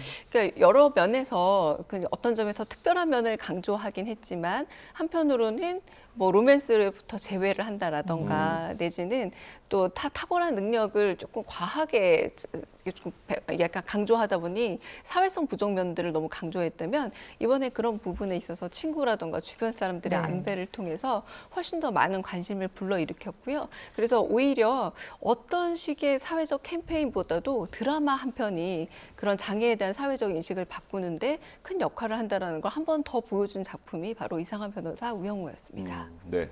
최근에 이 드라마 아주 난리더라고요. 그 재벌집 막내 아들. 맞습니다. 전 아직 못 봤는데 왜 이렇게 인기가 많은 겁니까? 사실 공통점 중에 하나가 웹소설이라고 부르는 것들이 이제는 과거에는 뭐 경이로운 소문이라던가 이태원 클래스처럼 웹툰을 드라마화하는 경우는 많았지만 이제 드디어 이제 웹소설도 드라마화하는 단계로 왔다고 할 수 있겠고요. 이 재벌집 막내 아들도 사실상 많은 사람들의 꿈과 그리고 판타지, 욕망이 좀 들어가 있는 거죠. 첫 번째는 억울한 죽음을 당한 소위 말하는 흑수저 주인공이 과거 재벌 3세의 손자의 몸에 태어나서 기억을 가지고서는 점점점 자신의 능력으로 말 그대로 우리나라 굴지의 기업에서 상속자로 거듭나는 모습을 보여주면서 많은 분들이 내가 마치 그가 된 것처럼 같이 호흡하고 그러면서 일테면 능력에 의해서 뭔가가 재분배되는 듯한 어떤 공감을 하기도 하고요. 그리고 진양철 회장이라는 이 사람의 어떤 카리스마를 한국의 근대 현대사의 경제사를 압축해 있는 모습을 보면서 또 쾌감도 느끼고요. 그래서 일단은 드라마이지만 압축적으로 보여주고 있는 이런 일종의 정의 실현에 나름의 그 우리가 현실에서 꿈꾸지 못하는 내가 못하는 것들을 대신 이루어주는 것들에 대한 판타지를 좀 소화해 주는 게 드라마의 원동력이 되지 않았나라는 생각이 듭니다. 드라마 제목 헷갈리시는 분들 많더라고요.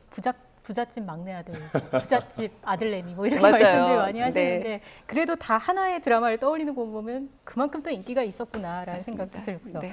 마지막으로 올해 뭐 많은 주목을 받지는 못했지만 그래도 연말에 이것만큼은 꼭 봤으면 좋겠다 하는 작품이 있다면 소개해 주시죠. 일단은 올해는 OTT에도 많은 작품들이 소개가 됐던 한 해기도 해서요. 그 넷플릭스 말고도 다양한 채널에서 지금 드라마들, 영화들이 방영 중이라서요. 어떤 OTT를 가입해 있던 간에 올해 만들어진 그런 뭐 가령 지금 막 방영 중인 카지노라는 작품도 매우 훌륭하고 약한 영웅이라는 그런 웨이브의 작품도 훌륭하고요. 여러 작품들이 있기 때문에 가입해 있는 것 중에 최신작들을 한번 보신다면 와 우리나라 콘텐츠 정말 많이 발전했고 세계 소비자들이 오히려 우리 콘텐츠 덕보고 있구나 이 생각 드실 겁니다. 네. 올해도 참 많은 작품들이 우리에게 즐거움을 줬습니다. 화제가 됐던 작품들 정리해봤습니다. 강유정 강남대 교수와 함께했습니다. 고맙습니다. 감사합니다. 감사합니다.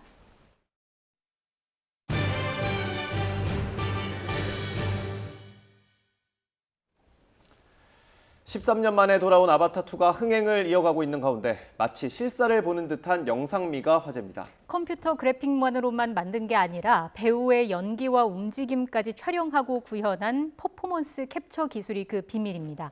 촬영 현장으로 직접 가보시죠. 홍상희 기자입니다. 이곳은 아바타, 물의 길을 촬영한 세트장, 볼륨으로 불리는 곳입니다. 블루스크린 역할을 하는 모션 캡처 수트를 입은 배우들이 움직임을 포착하기 위한 작은 공과 센서를 몸과 얼굴에 붙입니다. 머리에는 2개의 소형 카메라가 부착된 헤드리그를 쓰는데 표정 변화를 클로즈업해 촬영합니다. 배우들은 대본에 따라 연기를 하고 페이스 퍼포먼스 캡처 기술로 표정과 움직임을 촬영한 뒤 컴퓨터 그래픽을 입힌 겁니다. I've done a lot of green screen, I've done a lot of blue screen, but never anything of course like this. What is this? Don't know what it... What is this? 73살의 시고니 위버 배우가 14살 키리를 연기할 수 있었던 비밀도 여기 있었습니다. The amazing thing is that the technology gives me that portal to bring my 14-year-old self. Why am I different? 수중세계도 컴퓨터 그래픽으로만 만든 게 아니었습니다. 제임스 캐머런 감독은 실제처럼 보이는 수중세계 촬영을 위해 340만 리터의 물탱크를 만들어 배우들이 직접 물속에서 연기하게 했습니다. 수중 모션 캡처를 위해 스테레오 카메라를 만들고 조명과 장비 수정 등 1년 동안 시행착오를 거쳤습니다. 배우들은 프리다이버 교육을 받아 케이트 윈슬렛은 7분 14초 동안 숨을 참고 물속에서 연기를 펼치기도 했습니다. I would say the problem of the underwater was in two parts. Part one was a technical problem of figuring out how to do it. And that's very complex. But the other thing is the actors had to play characters. They had to be very comfortable. They had to look like they grew up in the water from the time they were little babies. 헐리우드 역사상 두 번째의 제작비 4억 달러 규모가 투입된 아바타, 물의 길은 프레임 수를 늘리는 이른바 HFR 기술로 기존 영화의 2배에 해당하는 1초당 48프레임으로 촬영했습니다.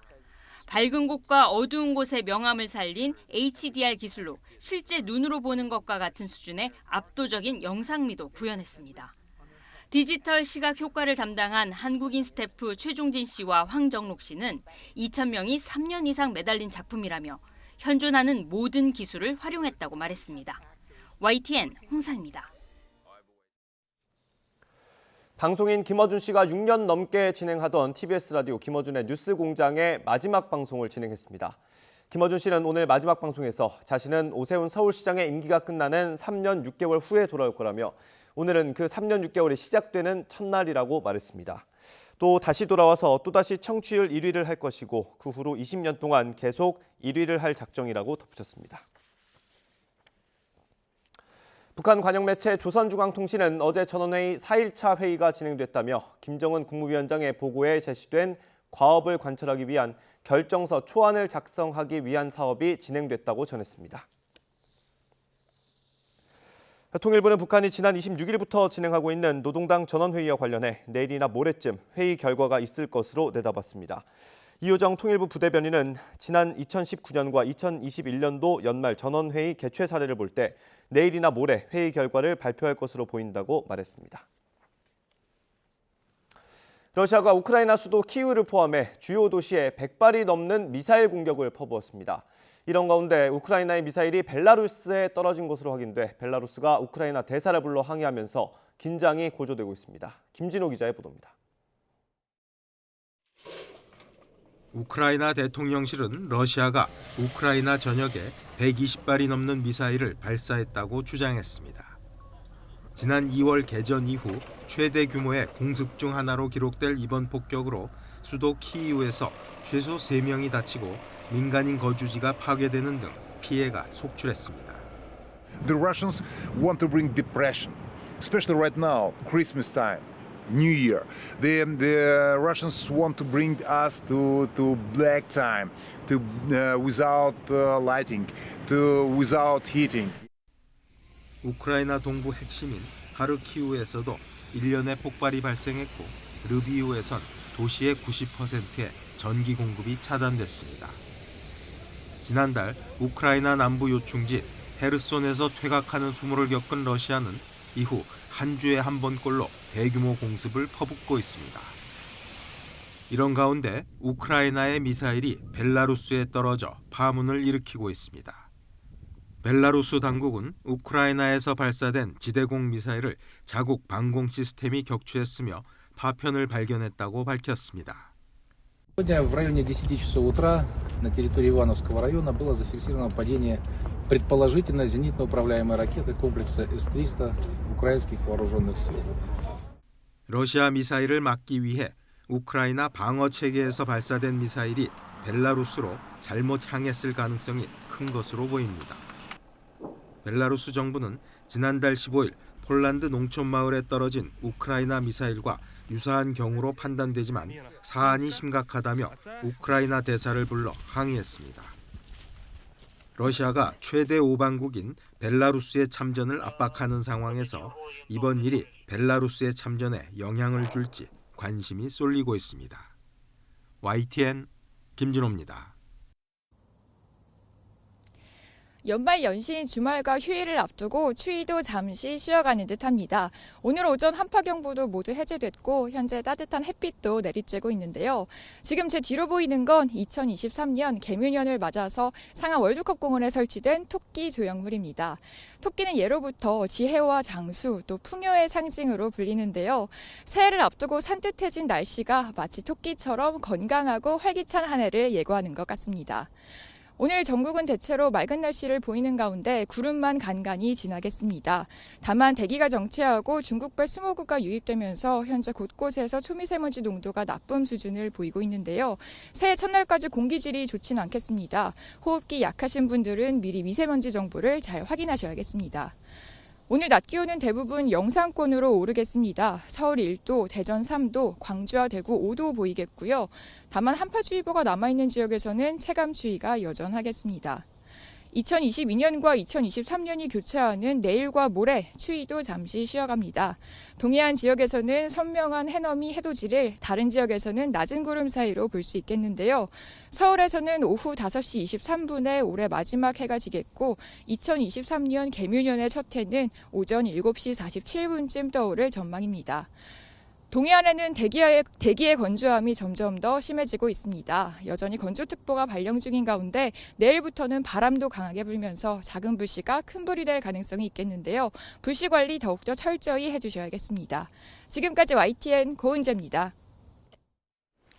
이상으로 뉴스앤이슈 마치겠습니다. 잠시 뒤에 더 뉴스가 방송됩니다. 시청해주신 여러분 고맙습니다.